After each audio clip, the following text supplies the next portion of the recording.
அபாயவனம் பகுதி 2. சித்த வித்தைகள் ஏராளம்.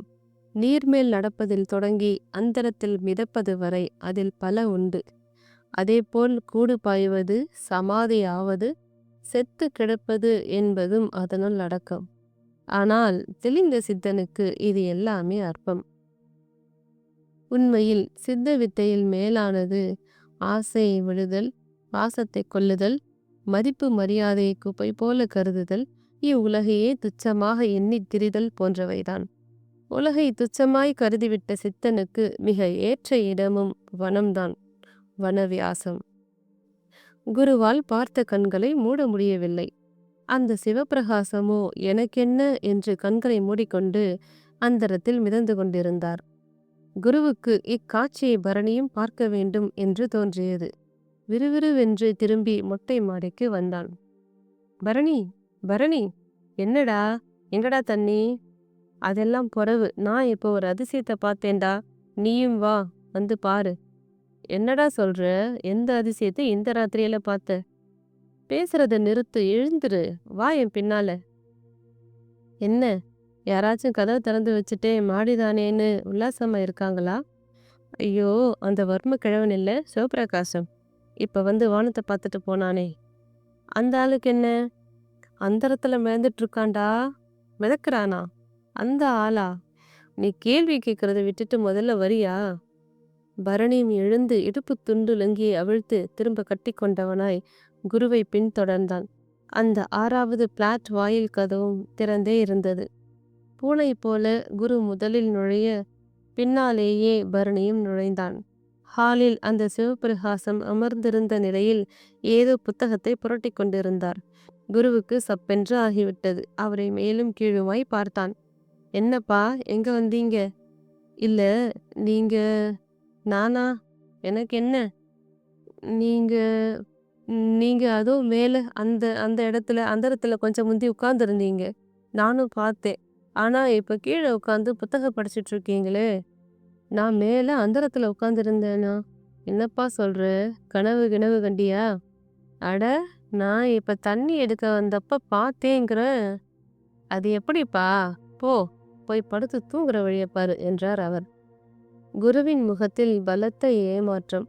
பரணியிடமோ கோபம். சரியான பைத்தியம்டா நீ. இதுல அதிசயத்தை பார்க்க வான்னு என்ன வேற இழுத்துக்கிட்டு வந்துட்ட. சாரிங்க பெரியவரே. அவன் அந்த சிவபிரகாசத்திடம் மன்னிப்பு கேட்டபடியே திரும்பி மொட்டை மாடிக்கு வந்தான். பின்னாலேயே யோசித்தபடி குருவும். உன்கிட்ட போய் தண்ணி கேட்டேன் பாரு, நானே போய் குடிச்சிட்டு ஒரு பாட்டில் எடுத்துக்கிட்டு வர்றேன் என்ற பரணி திரும்பி நடந்தான். குருவரையில் ஆழ்ந்த சிந்தனை. சத்தியமா கனவு இல்லை. அந்த பெரியவர்கிட்ட மர்மமா ஏதோ இருக்கு என்கிற எண்ணம் மட்டும் இறுதியாக மிச்சமாகியது. பொழுது விடிந்து விட்டது. மாடி கைப்பிடி சுவர் மேல் காக்கை ஒன்று வந்து அமர்ந்து கொண்டு கரைய ஆரம்பித்தது. பரணிதான் முதலில் கண் விழித்தான். குரு போர்வைக்குள் சுருண்டிருந்தான். அவனது பிட்டத்தை கவனித்து காலால் ஒரு எத்து எத்தி, எந்திரிடனாயி, மணி 7:30 தாண்டிற சாட்டம் தெரியுது என்றான். நீ போ, நான் பின்னாலே வர்றேன் என்ற குருவின் பதிலை காதில் வாங்கியபடியே போர்வை தலையணையை அள்ளிக்கொண்டு படிகளின் வழியாக இறங்கத் தொடங்கினான். அவனது அப்பார்ட்மெண்ட்டுக்கு எதிரிலுள்ள டீ கடையில் ஹலோ எஃப்எம்மில் செவத்தப்பையா செவத்தப்பையா என்ற பாடல் ஒலித்து கொண்டு இருந்தது. ரேடியோ கேட்டபடியே தனது பிளாட்டுக்குள் நுழைந்தான். அவன் அம்மா சகுந்தலா காலை சிற்றுண்டிக்காக சட்டினிக்கு தேங்காயை துருவிக் கொண்டிருந்தாள். அக்கா சாந்தா குளித்துவிட்டு தலையை காய வைத்தபடி இருக்க, தங்கை பிரபா படுக்கையை விட்டு எழுந்திருக்கவில்லை.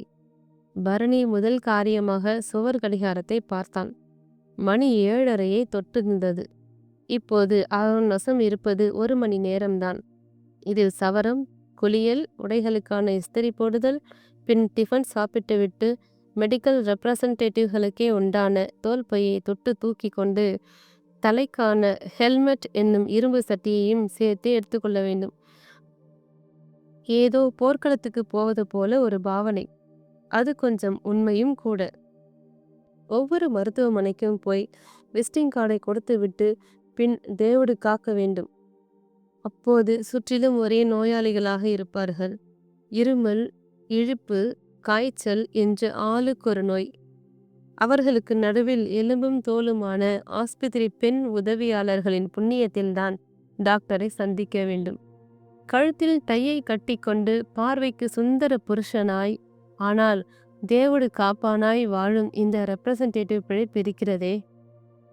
நினைக்கும் போதே எரிச்சல் அவன் தொப்புளில் பீறிட்டது. வாயில் பற்பசை நுரை பொங்க ஆரம்பித்தது.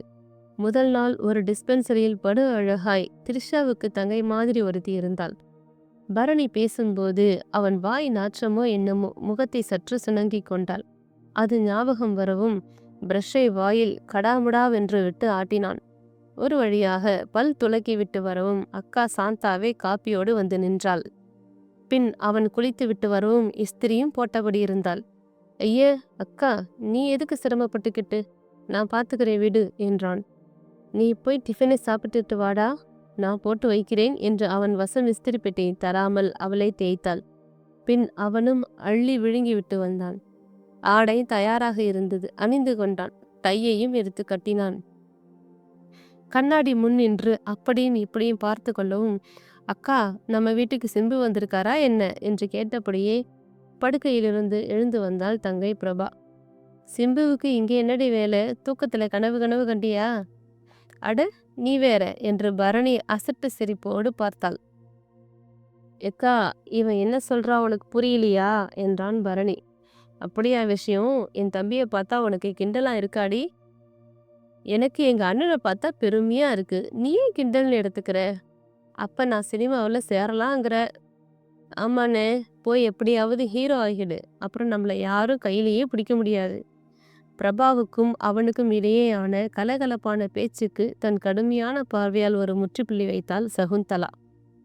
ஒய்யார கொண்டையான் தாழம்பூவாம், உள்ள ஒட்டுறதும் ஈரும் பேணுமாம். இங்க நம்ம லட்சணம் அப்படி இருக்குது, இதுல சினிமாவில் வேற சேர்ந்து சந்தி சிரிக்கணுமாக்கும். போடி, போய் ஆகிற வேலையை பாரு என்று கத்தினாள். அப்போது யதார்த்தமாய் வாசல் பக்கம் ஒரு உருவம் அவரை பார்க்கவும் சிரித்தாள். அடடே, அண்ணனா, வாங்கனே, யாரோன்னு நினைச்சேன் என்றாள். என்ன சகுந்தலா, நல்லா இருக்கியா? இருக்கேன்னே, நீங்க எங்க இந்த பக்கம்? விஷயமா தான் வந்தேன். முதல்ல உட்காருங்க, அப்புறம் பேசுங்க. அடியே சாந்தா, அண்ணனுக்கு காப்பி போட்டுக்கொண்டா? இப்பதாம்மா குடிச்சிட்டு வர்றேன். உடனே குடிச்சா பித்தந்தான் அதிகரிக்கும். ஏற்கனவே அப்பப்ப தலை சுத்தல். நீ ஒரு தம்பா தண்ணியை கொண்டா போதும். ஆமா, நீ பெரியவ இல்ல? ஆமாண்ணே, பெரியவ சாந்தா. இது சின்னது, பேரு பிரபா. இவன் என் ஒரே மகன் பரணி. மருந்து கம்பெனியில மேனேஜரா வேலை பார்க்கறான். சகுந்தலா அவனுக்கு கற்பனையில் கொடுத்த ப்ரமோஷன் பரணியை உள்ளுக்குள் சிரிக்க விட்டது. நல்லதுமா, நான் வந்த விஷயத்த சொல்லிடுறேன் சகுந்தலா. என் மவ கனகத்தை உனக்கு தெரியும் தானே? என்னென்ன இது கேள்வி? கனகத்தை தெரியாமலா? இல்ல, அவளும் அவ புருஷனும் ஒரு நேர்த்தி கடனா காசி பக்கம் எல்லாம் போயிருந்தாங்க. அதுக்கு என்ன? அப்படி போன இடத்துல கங்கை அவதாரமா உன் புருஷனை பார்த்துருக்கா கனகம். அவர் சொல்லவும் சகுந்தலாவிடம் ஒரு குபீர் படபடப்பு. அண்ணே? ஆமாத்தா, நான் கூட கேட்டேன், நல்லா பாத்தியான்னு கேட்டேன். சாதிக்கிறா, அது உன் புருஷன்தான்னு. அவரும் கனகத்தை பார்க்கவும் பேய பார்த்த மாதிரி அந்த இடத்தை விட்டே ஓடிட்டாராம். இன்னைக்கு காலையில மதுரை வந்தவ முதல்ல எனக்குத்தான் ஃபோன் பண்ணா. சரி, நானும் உன் காதலில் போட்டுடுவோன்னு வந்தேன் என்றார். சகுந்தலா முகம் வியர்க்க தொடங்கி இருந்தது.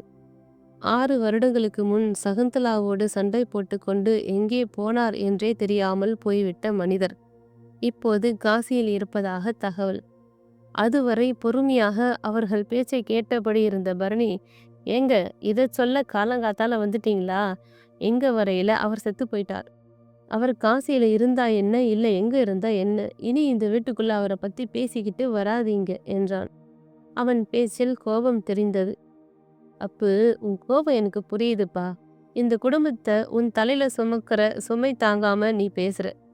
அதுக்காக கண்ணுல பார்த்ததை சொல்லாம இருக்க முடியாது. ஒருத்தருக்கு ஒருத்தர் பழகிறது அப்புறம் எதுக்கு? அவர் நிதானமாகவே பதில் சொன்னார். டேய், நீ கொஞ்சம் வாயை முடிக்கிட்டு சும்மா இருடா. அண்ணே, நல்லதண்ணே. இனி நான் என்ன செய்யணுமோ செய்கிறேன். இப்போவே போலீஸ் ஸ்டேஷனுக்கு போய் இன்ஸ்பெக்டர் கிட்ட தகவல் தர்றேன். அவர் உசுரோட நல்லா நடமாடிக்கிட்டு இருக்காருங்கிற தகவலை நீங்க சொன்னதே எனக்கு ரொம்ப பெருசுன்னே. ஒவ்வொரு நாளும் நான் பூவும் பொட்டும் வச்சுக்கும் போது மனசு கடந்து அடிச்சுக்கும். இதுக்கு அர்த்தம் இருக்குதா? இல்ல நான் பாவம் பண்றேனான்னு ஒரே பதற்றமா இருக்கும். இப்ப நீங்க சொன்னது என் மனசுல பாரம் கொஞ்சம் இறங்குன மாதிரி இருக்கு. சகுந்தலாவிடம் ஒரு சந்தோஷம் தெரிந்தது.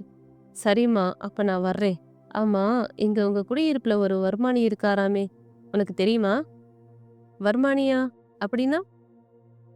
அட என்னம்மா நீ? இந்த வர்ம கலைன்னு ஒண்ணு இருக்கு தெரியும் தானே? ஓ! வர்மக்கலை தெரிஞ்சவரா? ஆமாண்ணே. 6வது பிளாட்ல புதுசா ஒருத்தவங்க குடி வந்திருக்காங்க. அதுல ஒரு பெரியவரும் இருக்காரு. முகத்தை பார்த்தே ஜோசியம் சொல்லவும் அவருக்கு தெரியும்னு கேள்விப்பட்டேன். நான் கூட போகணும்னு இருந்தேன். ஏண்ணே? எதுக்கு கேக்குறீங்க? இப்ப நீ சொன்ன பாரு, முகத்த பார்த்தே ஜோசியம் சொல்றாருன்னு. அதான் பார்க்கலாம்னு. அப்ப போய் பார்த்துட்டு வந்து ஜோசியம் எப்படி சொல்றாருன்னு சொல்லுங்க. எனக்கும் இப்ப கெட்ட நேரம் கொட்டம் படிச்சுக்கிட்டு இருக்கு. நானும் போய் பார்க்கறேன். சகுந்தலா சொல்ல அவரும் புறப்பட்டார். பரணி மட்டும் அப்பா நினைப்பில் கோபத்தில் இருந்தான். டேய், நீ புறப்படலையா வேலைக்கு? சாந்தா கேட்டாள். இத பாரு, போலீஸ் ஸ்டேஷனுக்கு எல்லாம் நீ போய் நிக்காத. அது ஒன்றும் கோவில் குளம் இல்ல. நினைச்சா போயிட்டு வர்றதுக்கு. நானே போய் உன் அருமை புருஷன் காசியில ஊரை சுத்திக்கிட்டு இருக்கான்னு சொல்லிட்டு போறேன் என்று தோள் பையோடு புறப்பட்டான்.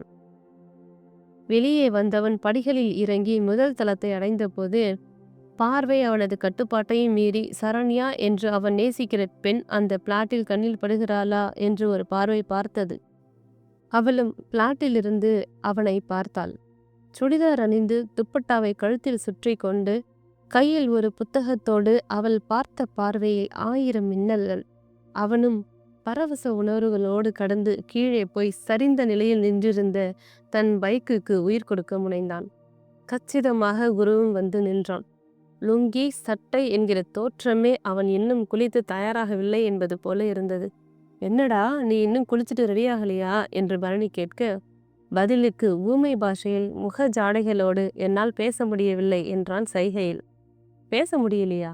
இப்ப கூட நான் எந்திரிச்சப்போ நீ போ நான் வரேன்னு சொன்ன. அந்த கேள்விக்கும் பதிலுக்கு அதே சைகை. அப்போது ஆட்டோ ஒன்று வந்து நிற்க அதிலிருந்து இறங்கியவராக அந்த சிவபிரகாசம் படிகளில் ஏறத் தொடங்கினார். அவரது பார்வையோ குருவை தொலைப்பது போல் இருந்தது.